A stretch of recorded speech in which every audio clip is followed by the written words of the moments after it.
નમસ્કાર મિત્રો, યુવા ઉપનિષદ ફાઉન્ડેશનના ડિજિટલ પ્લેટફોર્મની અંદર આપ સૌ વિદ્યાર્થી મિત્રોનું હાર્દિક સ્વાગત છે. હું નિકુંજ વાઘેલા આપ સૌનું સ્વાગત કરું છું અને સાથે સાથે મિત્રો મારી સાથે છે આજે પંડ્યા સાહેબ. તો પંડ્યા સાહેબ આજે શું લઈને આવ્યા છો? સર, આપણે જે એનસીઆરટી અને જીસીઆરટી ની 4-in-1 સિરીઝ ચાલુ છે એમાં આપણે પાર્ટ 1 પહેલો ભાગ લઈને આવ્યા છીએ અને જેની અંદર આપણે જીસીઆરટી અને એનસીઆરટી આધારિત પીવાયક્યુ અને મહાવરાના પ્રશ્નો આપણે લઈને આવ્યા છે. અને સર, આ એનું સેકન્ડ એડિશન છે, 2026 નું સેકન્ડ એડિશન. ઓકે સર, જેની અંદર આપણે 3 વિષયોનો સમાવેશ કરી લીધો છે: સાંસ્કૃતિક વારસો, ઇતિહાસ અને ભૂગોળ. સર, કેટલા સવાલો છે આની અંદર? આની અંદર સાહેબ 6000 થી વધારે હેતુલક્ષી અને સાથે સાથે જવાબ સાથે સાહેબ આ પ્રશ્નો જે છે એ આની અંદર માહિતી જે છે આપવામાં આવેલી છે. તો મિત્રો આ એનસીઆરટી જીસીઆરટી જે પીવાયક્યુ સિરીઝની આપણી આ 4-in-1 બુક છે, બરાબર છે, એ તમે નો વસાવી હોય તો વસાવી લેજો નજીકના બુક સ્ટોર ઉપરથી અથવા યુવા ઉપનિષદ ફાઉન્ડેશનની જે બ્રાન્ચીસ છે ત્યાં જઈ અને આ પુસ્તક છે ને તમે મેળવી શકો. સાથે સાથે એમેઝોન અને ફ્લિપકાર્ટ ઉપરથી પણ આ તમે બુક છે એ મંગાવી શકો છો. આ પેટર્નમાં હેતુલક્ષી પ્રશ્નોમાં ગુજરાતમાં પહેલી ચોપડી બની હશે, કારણ કે આપણે એની અંદર એનસીઆરટી ના સવાલો, જીસીઆરટી ના સવાલો અને કોમન સવાલો એને આપણે બાયફર્ગેટ કરીને એનું આખું એનાલિસિસ બુકની અંદર મૂકેલું છે. અને જેની પાછળ આપણા કન્ટેન્ટ ડેવલપરની, આપણા જે બુક પાછળ કામ કરતા કન્ટેન્ટ ડેવલપર છે, ટીમ છે, ફેકલ્ટી મિત્રો છે, એની અથાગ મહેનત છે સાહેબ. આપણે વિદ્યાર્થીઓને સમજાવીએ કે ભાઈ આ બુક જે છે એની અંદર શું છે એની આપણે વાત કરીએ. હા સર. તો સૌથી પહેલા તો આ બુક જે છે, બરાબર, part 1 4-in-1 NCERT GCRT series, જેમાં ઇતિહાસ, સાંસ્કૃતિક વારસો અને ભૂગોળ વિષયનો સમાવેશ કર્યો છે, એનું આ સેકન્ડ એડિશન છે. સાહેબ, આ પુસ્તક જે છે એની વિશેષતા શું છે? તો સૌથી પહેલા તો ઇતિહાસ, સાંસ્કૃતિક વારસો અને ભૂગોળ વિષયને લગતા ધોરણ 6 થી 12 ના એનસીઆરટી જીસીઆરટી પાઠ્યપુસ્તક આધારિત પ્રશ્નો, અગાઉની પરીક્ષામાં પૂછાયેલા પ્રશ્નો અને મહાવરા માટેના પ્રશ્નો મળીને કુલ 6000 થી વધુ હેતુલક્ષી પ્રશ્નો છે, એના 87 જેટલા પ્રકરણોનો સમાવેશ સાહેબ આ પુસ્તકમાં કર્યો છે. એટલે 4-in-1 નું આ પુસ્તક છે સર. અને સર, આમાં છે ને 2024 માં ધોરણ 6, ધોરણ 7 અને ધોરણ 8 માં કેટલાક મુદ્દાઓ ઉમેરાયા હતા. એટલે કે થોડો બદલાવ આવ્યો હતો બુકની અંદર એનસીઆરટી માં, અને 2026 માં ધોરણ 6 માં પણ કેટલાક બદલાવો થયા. તો સર, એ બદલાવનો પણ સમાવેશ આપણે એની અંદર કરી નાખ્યો છે. અગાઉની પરીક્ષામાં પૂછાયેલા પ્રશ્નો અને મહાવરા માટેના જે પ્રશ્નોની માહિતી માત્ર એનસીઆરટી માંથી મળી હોય તો તેને એનસીઆરટી ધોરણ 6 પાઠ 18, માત્ર જીસીઆરટી માંથી મળી હોય તો જીસીઆરટી ધોરણ 6 પાઠ 5 અને એનસીજીસી બંનેમાંથી મળી હોય તો એનસી ધોરણ 6 પાઠ 18, જીસી ધોરણ 6 પાઠ 5. સાહેબ, આ કોડિંગ સાથે આ સાહેબ બુક ગુજરાતની પહેલી આ બુક છે સાહેબ કે જે કોડિંગ સાથે બનાવે છે. કોડિંગ સાથે બનાવે, બરાબર છે. આ યુવા ઉપનિષદ પબ્લિકેશન એકમાત્ર પબ્લિકેશન છે કે જે તમને મિત્રો એકદમ ઈઝી રીતે મિત્રો જે છે એ બુકો બનાવીને આપે, સિલેબસ પ્રમાણે બનાવીને આપે. તમારું કામ જે છે, તમારું ભારણ છે એ ઓછું થઈ જાય એનું દોસ્તો અમે પૂરેપૂરું ધ્યાન રાખીએ છીએ. હવે સર, માની લો કે એનસીઆરટી કે જીસીઆરટી આધારિત કોઈ ચોપડી વિદ્યાર્થી વાંચે તો કેટલાક મુદ્દાઓ એમાં કોમન આવે છે, અને કોમન મુદ્દાઓ પુનરાવર્તનમાં જો વિદ્યાર્થી વાંચે તો સર એમનો સમય વેડફાય. સર, એને ધ્યાનમાં રાખીને આપણે ગજબનું કામ કરેલું છે કે આપણે જે માહિતી અહીંયા શું છે, એનસીઆરટી અને જીસીઆરટી માં અલગ અલગ પુસ્તકોમાં માહિતીઓ સમાન હોય, તો આપણે એમાં શું કર્યું કે વાંચવામાં સરળતા રહે અને એમનો સમય ન વેડફાય એના માટે આ આધારભૂત સ્ત્રોતોને આપણે ભેગી કરીને કોડિફાઈ કરીને આપણે એને પ્રશ્નોમાં પુનરાવર્તિત કરેલું છે. અગાઉની પરીક્ષામાં પૂછાયેલા પ્રશ્નો અને મહાવરા માટેના કેટલાક પ્રશ્નોની માહિતી માત્ર એનસીઆરટી જીસીઆરટી કે એનસીઆરટી જીસીઆરટી બંનેમાંથી મળી આવે છે. આ પ્રકારે પ્રકરણમાં પ્રશ્નોનું વિશ્લેષણનો આ પુસ્તક સમાવેશ કરવાનો પ્રયાસ કર્યો છે. આપણે પણ કર્યું છે, આગળ એનાલિસિસ છે, આપણે થોડું વિદ્યાર્થીઓને ડિટેલમાં સમજાવીશું. આગળ એનું એનાલિસિસ છે. આ પુસ્તકમાં આવેલ કુલ 6217 પ્રશ્નોમાંથી 4135 પ્રશ્નોની માહિતી એનસીઆરટી અને જીસીઆરટી માં મળી આવે છે. 4135 પ્રશ્નોમાંથી 1703 પ્રશ્નો એટલે કે 46.02% પ્રશ્નોની માહિતી એનસી જીસીઆરટી બંનેમાંથી સાહેબ મળી આવે. તમે વિચારો સાહેબ, સાચી વાત છે. આ ગજબનું સાહેબ એનાલિસિસ કર્યું, પર્સન્ટેજ સાથે, સંખ્યા સાથે સાહેબ આપણે માહિતી આપી કે ભાઈ એનસીઆરટી માંથી કેટલા મળી આવે, જીસીઆરટી માંથી કેટલા મળી આવે અને કોમન કેટલા મળી આવે. તો એની સંપૂર્ણ માહિતી છે આમાં આપેલી છે. આ પુસ્તકમાં આપવામાં આવેલ અગાઉની પરીક્ષામાં 2846 પ્રશ્નોમાંથી 2037 પ્રશ્નો અર્થાત 71.57% પ્રશ્નોની માહિતી એનસીઆરટી અને જીસીઆરટી માંથી મળી આવે છે. તો એની પણ સાહેબ આની અંદર માહિતી આપી દીધી. મતલબ અગાઉની પરીક્ષામાં પૂછાયેલા પ્રશ્નો છે એની આપણે સચોટ માહિતી સાહેબ એનસીજીસી માંથી મળતી હોય તો એની માહિતી આપી દીધી છે સાહેબ. આ પુસ્તકમાં પીવાયક્યુ ની કુલ સંખ્યા 2846 છે. અને જો એકથી વધારે પ્રશ્ન પરીક્ષાઓમાં પુનરાવર્તિત થતો હોય તો ગણતરીમાં લેવામાં આવે, તેથી તેની સંખ્યા ઘણી વધુ થાય તો એને એક જ વખત ગણતરીમાં લેવામાં આવે અને આપણે પછી બ્રેકેટમાં લખી દીધું કે આ એક્ઝામમાં પૂછાયો, બીજી આ એક્ઝામમાં અને ત્રીજી આ એક્ઝામ. યસ, આ પુસ્તકમાં એનસીઆરટી જીસીઆરટી ના સામાજિક વિજ્ઞાન, ઇતિહાસ, ભૂગોળ, સંગીત, કંઠ્ય, સ્વરવાદ્ય, સંગીત, તબલા, કેટીપીઆઈ, સમાજશાસ્ત્ર જેવા વિષયોનો પાઠ્યપુસ્તકમાંથી ભારતના ઇતિહાસ, સાંસ્કૃતિક વારસો, ભારતનો ભૂગોળ, ભૌતિક ભૂગોળ જેવા વિષયોને લગતા મુદ્દાઓ છે એ આવરી લેવામાં આવ્યા છે. સર, વિદ્યાર્થીઓ ઘણી વખત ભૂલ ક્યાં કરી દેતા હોય છે કે એમને લાગે છે કે એનસીઆરટી જે 6ઠ્ઠા ધોરણથી 12મા ધોરણ સુધી વાંચે છે, સ્કૂલમાં જે વાંચી છે એ જ સામાજિક વિજ્ઞાન છે, પણ એવું નથી સર. એ સિવાય ઘણી ચોપડીઓ છે જેમ કે સંગીત, કંઠ્ય અને સ્વરવાદ્ય, એ પણ સર જીસીઆરટી અને એનસીઆરટી નો ભાગ છે. તબલાનું પાછું અલગ છે, એની અંદર કેટલાક સંગીતકારોનું વર્ણન છે, વાજિંત્રોનું વર્ણન છે, વાજિંત્રોના પ્રકારનું વર્ણન છે. પછી સર કેપીટીઆઈ ની અંદર અને એનસીઆરટી ની જે કેટીપીઆઈ ની બુક છે, knowledge tradition performance in India, તો એની અંદર પણ એનું વર્ણન કરેલું છે. તો સર આપણે એને પણ આવરી લીધું છે, તો વિદ્યાર્થીઓને આ ધ્યાનમાં લેવું જોઈએ આ વસ્તુ.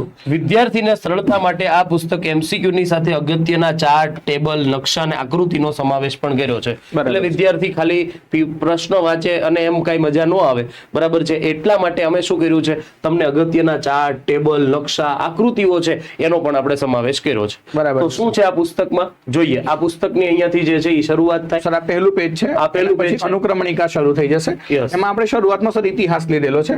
ઇતિહાસને પણ 3 ભાગમાં આપણે વર્ગીકૃત કર્યો છે: પ્રાચીન ઇતિહાસ, મધ્યકાલીન અને આધુનિક ઇતિહાસ. એના પછી સાંસ્કૃતિક વારસો લીધેલો છે, આ એના ટોપિક છે, એના ચેપ્ટર છે. ભૂગોળને 2 ભાગમાં લીધેલું છે, સૌથી પહેલા ભૌતિક ભૂગોળ અને પછી ભારત ભૂગોળ, જેને આપણે સામાન્ય ભૂગોળ પણ કહીએ છીએ. અને સર આ એનાલિસિસ થોડું મહત્વનું છે સર, આ થોડું વિદ્યાર્થીઓને સમજાવજો. ધોરણ 6 થી 12 ની એનસીઆરટી જીસીઆરટી આધારિત તેમજ અગાઉની પરીક્ષામાં પૂછાયેલ પ્રશ્નોનું પ્રકરણવાર વિશ્લેષણ આપ્યું છે. હવે એનસીજીસી ના પાઠ્યપુસ્તકમાંથી મળેલ પ્રશ્નોનું વિશ્લેષણની જો તમને વાત કરું તો જેમ કે ટોપિક છે પ્રાચીન ભારતનો ઇતિહાસ જાણવાના સ્ત્રોત, તો એના કુલ પ્રશ્નો 50 છે. એનસીજીસી માંથી મળેલ કુલ પ્રશ્નો 45, એમાંથી ખાલી જીસીઆરટી એનસીજીસી ના કુલ એનસીજીસી બંનેમાંથી મળેલ હોય ને એવા કોમન પ્રશ્નો કેટલા છે? 30. એનસીઆરટી માંથી મળેલા હોય એવા કેટલા છે? 3. અને ખાલી જીસીઆરટી માંથી મળેલા હોય એવા કેટલા પ્રશ્નો છે? 12. એવી રીતે બધા જ જે ટોપિક છે એનું આપણે વિષયવાર વિશ્લેષણ છે એ આપ્યું છે. અને આ પીવાયક્યુ નું અને આ પીવાયક્યુ નું પણ વિશ્લેષણ અને એ પર ચેપ્ટર વાઇઝ આપેલું છે સર. યસ, કે કયા ચેપ્ટર માંથી એનસી માંથી ખાલી શું મળે, જીસી માંથી ખાલી શું મળે, કોમન માંથી શું મળે. સાચી વાત. એનું આપણે વિશ્લેષણ સેમ ઇતિહાસનું, સેમ સાંસ્કૃતિક વારસાનું, સેમ ભૂગોળનું જે છે એ આપણે વિશ્લેષણ આપેલું છે. બરાબર છે સાહેબ. સાહેબ બીજું આપણી સાહેબ 4-in-1 ની જે સિરીઝ છે એના સાહેબ 4 પુસ્તકો છે. બરાબર. પાર્ટ 1 કે જેમાં સાંસ્કૃતિક વારસો, ઇતિહાસ અને ભૂગોળ છે. પાર્ટ 2 જેની અંદર અર્થતંત્ર અને પર્યાવરણ છે. પાર્ટ 3A જેમાં સામાન્ય વિજ્ઞાન અને વિજ્ઞાન ટેકનોલોજી છે. અને પાર્ટ 3B જેની અંદર સાહેબ જે છે એ ખાલી બંધારણ અને રાજ્ય વ્યવસ્થા છે, એટલે કે બંધારણ છે. તો આપણા 4 પુસ્તકો છે જે તમારા નજીકના સ્ટોર ઉપરથી અથવા એમેઝોન, ફ્લિપકાર્ટ અથવા યુવા ઉપનિષદની બ્રાન્ચ ઉપરથી સાહેબ મેળવી શકો. આ સાહેબ યુપીએસસી નો સિલેબસ આપ્યો છે. આ સાહેબ જીપીએસસી નો સિલેબસ પણ આપ્યો છે.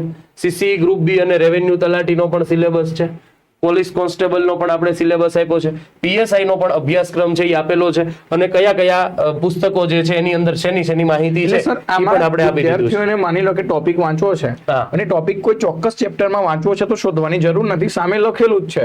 સીધા એ ચેપ્ટર ઉપર જાવ, પેજ નંબર ઉપર ભાઈ આપણી પાર્ટ 1 છે એના ભૌતિક ભૂગોળ છે, એનું ચેપ્ટર નંબર 2 થી 16 છે, એની અંદરથી તમને આ ચેપ્ટરો મળી જશે. કેટલા સરળતાથી સિલેબસ પૂરો થઈ શકે. તેમ આપણે બધામાં સાહેબ એવી જ રીતે બધામાં યુપીએસસી માં, જીપીએસસી માં અભ્યાસક્રમ મુજબ જ આપણે આપી દીધું છે.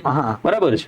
ઓકે, તો હવે સર આ છે પહેલો વિષય, એટલે કે ઇતિહાસ, જે પ્રાચીન, મધ્યકાલીન, આધુનિક ઇતિહાસ તરીકે આપણે ઓળખીએ છીએ. બરાબર છે સાહેબ. જેની અંદર સૌથી પહેલા પ્રાચીન ઇતિહાસ, જેમાં સાહેબ 13 જેટલા ચેપ્ટરો છે. બરાબર છે. જુઓ, એનસીઆરટી, ઓલ્ડ એનસીઆરટી અને જીસીઆરટી બરાબર કયા કયા ધોરણમાંથી લીધું છે એની માહિતી આપેલી છે, સરસ મજાની. અને અહીંયા નીચે તમને જવાબ આપી દીધેલા છે અને કોડિંગ પણ આપેલા છે. સેમ વૈદિક ધર્મ અને સંસ્કૃતિ. બરાબર. જુઓ સાહેબ, આપણે સરસ મજાનું જે છે એ આપણે ચાર્ટ પણ આપી દીધો, એટલે જ્યાં જરૂર હોય ત્યાં માહિતી પણ આપી છે, સમજૂતી પણ આપી છે. જુઓ સાહેબ, અહીંયા સરસ મજાનો આપણે મેપ આપી દીધો કે ભાઈ અહીંયા મહત્વના જે મહાજનપદો છે, 16 મહાજનપદો છે એની માહિતી છે. તો સર આવી રીતે આપણે છે ને બહુ વ્યવસ્થિત રીતે કોડિફાઈ કરીને વિદ્યાર્થી સરળતાથી વાંચી શકે અને ધ્યાનમાં રાખીને આખી બુક ડિઝાઇન કરેલી છે સાહેબ. યસ સાહેબ. અને સર મધ્યકાલીન ઇતિહાસ પણ છે, જેની અંદર સાહેબ આપણા બાકીના જે 14 થી 20 ચેપ્ટર છે એનો સમાવેશ કરેલો છે, જેમાં સાહેબ રાજપૂત યુગ વિશે વાત કરી છે, ભક્તિ અને સૂફી આંદોલન બરાબર છે, એના પ્રશ્નો છે બરાબર, વ્યવસ્થિત રીતે એકદમ વિદેશી પ્રવાસીઓનું વૃત્તાંત જે છે સાહેબ આમાંથી પ્રશ્નો ઘણા બધા પૂછાણા છે. અને સાહેબ આધુનિક ઇતિહાસ બરાબર, એમાં 21 થી લઈને 36 સુધીના પ્રશ્નો. ઇતિહાસમાં જોવા જઈએ તો ટોટલ 36 ચેપ્ટરનો સમાવેશ છે થઈ જાય છે. હા સર, હા બરાબર છે. મરાઠા સામ્રાજ્ય છે જ્યાંથી શરૂઆત થાય. યસ. પછી અહીંયા સાહેબ પ્રજાનું આગમન, એની બધી માહિતી છે. એના પ્રશ્નો વ્યવસ્થિત રીતે, એના પ્રશ્નો જ છે સાહેબ આપણી આ પીવાયક્યુ ની બુક જ છે, જરૂર હોય તે સમજૂતી છે. યસ. ગાંધીજીનું ભારતમાં આગમન, પછી આઝાદી પછીનું ભારત, એના પછી સાંસ્કૃતિક વારસો. જુઓ સરસ મજાનું ચિત્ર, તમે આમ સીધું આમ સાહેબ ઉડીને આંખે વળગી. સાચી વાત સર. આ સ્વામી મલાઈ કાંસ્ય પ્રતીક છે તમિલનાડુનું. ઓકે. હા હા, સરસ સરસ. જે હસ્તકળામાં આવે છે ભણવાનું. ઓકે સાહેબ, આમ તો સાંસ્કૃતિક વારસાના સાહેબ દિગ્ગજ બાદશાહ કહી શકો તમે, બરાબર છે. આ બરાબર સાહેબ. ભારતનો સાંસ્કૃતિક વારસો, જેની અંદર સાહેબ આ મહત્વના આપણા 17 જેટલા ચેપ્ટરો છે બરાબર છે, એની સરસ મજાની માહિતી છે એ આપણે આપેલી છે બરાબર. જ્યાં જ્યાં આપણે જરૂર પડે છે ત્યાં તમને મેપ ને એવું બધું આપી દીધું છે બરાબર છે, સરસ મજાની ફિગર ને એવું બધું આપી દીધું છે, ચાર્ટ ને એવું બધું બનાવીને આપી દીધું છે. ભારતીય હસ્તકળા જે છે એનું ચેપ્ટર છે, તો એમાં માટી હસ્તકળા, કાચ હસ્તકળા, રમકડા હસ્તકળા, કાસ્ટ હસ્તકળા જે સાહેબ એક્ઝામ ની અંદર પૂછે છે બરાબર છે. પછી નૃત્યના મહત્વના ઘટકો અને સ્વરૂપ જે છે એ પૂછે છે આપણને. પછી ધર્મ અને દર્શન શાસ્ત્ર. હા, કે ભાઈ થોડોક ઇતિહાસ અને સાંસ્કૃતિક વારસાનો કોમન મુદ્દો છે. આ લિંગાયત સંપ્રદાય, બૌદ્ધ સંપ્રદાય, જૈન સંપ્રદાય, આ બધા સંપ્રદાયો જે એક્ઝામમાં પૂછે છે. હમણાં સાહેબ રામનામી સંપ્રદાય છે એ બહુ લાઇમલાઇટમાં છે. અને સર આ મુદ્દો પીએસઆઈ ને કોન્સ્ટેબલમાં સૌથી વધારે પૂછાય છે. Yes yes. જેમ કે કદાચ કોન્સ્ટેબલના વિદ્યાર્થીઓને ખબર હોય કે એક સવાલ પૂછાયો હતો કે નીલકુરુંજી તહેવાર, એટલે કે ફૂલ જે 12 વર્ષે ખીલે છે, આ તહેવાર ક્યાં ઉજવાય છે? કોડાઈ કેનાલ. સર એ તહેવારનો સવાલ હતો. Yes yes. તો તહેવાર અને મેળાઓ જે છેલ્લે સાહેબ 2018 માં ફૂલ ખીલેલા, હવે 2030 માં ફૂલ ખીલશે. હા બરાબર. આ સેમ ભૂગોળ, જેમાં ભૌતિક ભૂગોળ અને ભારત ભૂગોળ છે એની માહિતી છે એ તમને મળશે બરાબર છે. ભૌતિક ભૂગોળમાં 18 ચેપ્ટર લીધેલા છે અને તમે ચેપ્ટર વાંચો તો ખબર પડે કે લગભગ ભૌતિક ભૂગોળના કોઈ મુદ્દાને બાકી નથી રાખ્યો, દરેક મુદ્દાનો સમાવેશ થયો છે. 100%. તમે અહીંયા પ્રેક્ટિસ કરવી હોય, પીવાયક્યુ જોવા હોય, પેટર્ન એક્ઝામની સમજવી હોય તો સોલ્વ કરી શકો છો. આપણે બ્રહ્માંડ નામનું ચેપ્ટર છે, અક્ષાંશ અને રેખાંશ, આખો ટોપિક જ તમારો ક્લિયર થઈ જશે બરાબર છે. તમે પેલા એવું લાગે તો આપણી એનસીજીસી છે એ તમે લ્યો બરાબર, જે આપણી 10 બુક બનાવેલી છે એ લ્યો, અને પછી તમે આ પીવાયક્યુ લો એટલે તમારું બધું સોલ્વ થઈ જાય. અને માની લો કે કોઈ પીવાયક્યુ છે અને એની અંદર સિયાલની માહિતી, સાઈમની માહિતી જોઈતી હોય તો એ પણ આપણે અહીંયા આપી દીધું છે, તો વિદ્યાર્થી પ્રશ્ન સોલ્વ કરતા સમજી શકે. યસ. ભૂમિ સ્વરૂપોનું ચેપ્ટર, જેમાંથી એક્ઝામમાં બહુ બધા પ્રશ્નો જે છે એ પૂછાના છે. ખડક, ખનિજ અને જમીન, સૂર્યઘાત બરાબર છે, ભેજ, એના મોટા મોટા પ્રશ્નો જે હોય એ આપણે બધા જ લીધા છે. જે એક્ઝામ ની અંદર આવે બધું જ જે છે આપણે વિશ્વ ભૂગોળ પણ લીધું છે, હવે એની પણ થોડી માહિતી આપી છે. ભારત ભૂગોળ, એના ટોટલ 16 ચેપ્ટર છે સાહેબ. આપણે 16 જેટલા ચેપ્ટર છે આપણે આપેલા છે, એની પણ આપણે માહિતી આપી છે. જેની અંદર સાહેબ ભારતનો સૌથી પહેલા સામાન્ય પરિચય છે એ આપ્યો છે બરાબર. પછી સાહેબ આબોહવાનું જે ચેપ્ટર છે એ સરસ મજાનું આપણે આપ્યું છે. જો સાહેબ મેપની જ્યાં જ્યાં જરૂર છે ને ત્યાં વિદ્યાર્થીને આપી દીધી છે. નીચે આપણે જવાબો તો આપ્યા જ છે, પણ આપણે જ્યાં જ્યાં વિદ્યાર્થીને જરૂર પડે ત્યાં બધી જ માહિતીઓ છે. આ સરોવરનો મેપ છે સર. હા, સરોવરની માહિતી આપેલી છે. જેમ જંગલો, રાષ્ટ્રીય ઉદ્યાન, અભયારણ્ય, જૈવ આરક્ષિત ક્ષેત્ર જે છે બરાબર, કૃષિના પ્રકારો છે. પછી સાહેબ અહીંયા વર્ગીકરણ કર્યું છે, ધાતુમય ખનિજ, અધાતુમય ખનિજ, એ પણ સરસ મજાનું આપણું ચેપ્ટર છે. પરિવહન, સંચાર અને વ્યાપાર. જુઓ સાહેબ, જ્યાં જ્યાં જરૂર છે આપણે તમામ માહિતીઓ જે છે એનો પૂરેપૂરો પ્રયત્ન જે છે એ આપણે કર્યો છે બરાબર છે. તો આવી રીતે મિત્રો આ જે છે યુવા ઉપનિષદનું પબ્લિકેશનનું સરસ મજાનું બુક જે છે એ તૈયાર થઈ છે, જે નજીકના તમને સેન્ટરો ઉપરથી મળી રહેશે બરાબર છે. યુવા ઉપનિષદ પબ્લિકેશન સાહેબ લગભગ 120 કરતા વધારે પુસ્તકો છે એ અમે ધરાવીએ છીએ બરાબર છે, જે તમને પરીક્ષાની અંદર કામ લાગી શકે, તમારું કામ સરળ થઈ શકે, ઈઝી થઈ શકે એવો અમે પ્રયત્ન છે સતત કરતા હોઈએ છીએ. આ અમારા પુસ્તકો છે બરાબર છે. અને મિત્રો અમારી આ ચેનલો છે બરાબર, યુટ્યુબ જેની અંદર તમે જોડાઈ શકો છો, ત્યારબાદ ટેલિગ્રામ ચેનલ, ઇન્સ્ટાગ્રામ, અને ત્યારબાદ અમારી સાથે એપ્લિકેશનની અંદર જોડાઈ શકો, જેમાં અમારા વિવિધ પ્રકારના કોર્સિસ પણ અવેલેબલ છે. અને આ છે અમારો ખજાનો બરાબર છે, જે તમને નજીકના સેન્ટરો ઉપરથી મળી જશે બરાબર. અને તમારો પ્રેમ મળશે તો પુસ્તકો આમ જ વધતી રહેવાની છે. અને અમે ફરી ખૂબ જ જલ્દીથી સત્વરે પ્રયત્ન કરીશું કે 4-in-1 ની બીજી પુસ્તકના આવી જ રીતે ઇન્ટ્રોડક્શન પેટર્ન સાથે તમને મળીએ. હાલ પહેલી પુસ્તક લોન્ચ થઈ ગઈ છે અને એ તમે તમારી રીતે કોઈ પણ સેન્ટર પરથી, અમારા યુવા ઉપનિષદની બ્રાન્ચ ઉપરથી કે પછી ઓનલાઈન ફ્લિપકાર્ટ, એમેઝોન પરથી પણ મંગાવી શકો છો. તો જય હિન્દ, જય ભારત, ભારત માતા કી જય, વંદે માતરમ. મળીશું ફરી. આવજો દોસ્તો.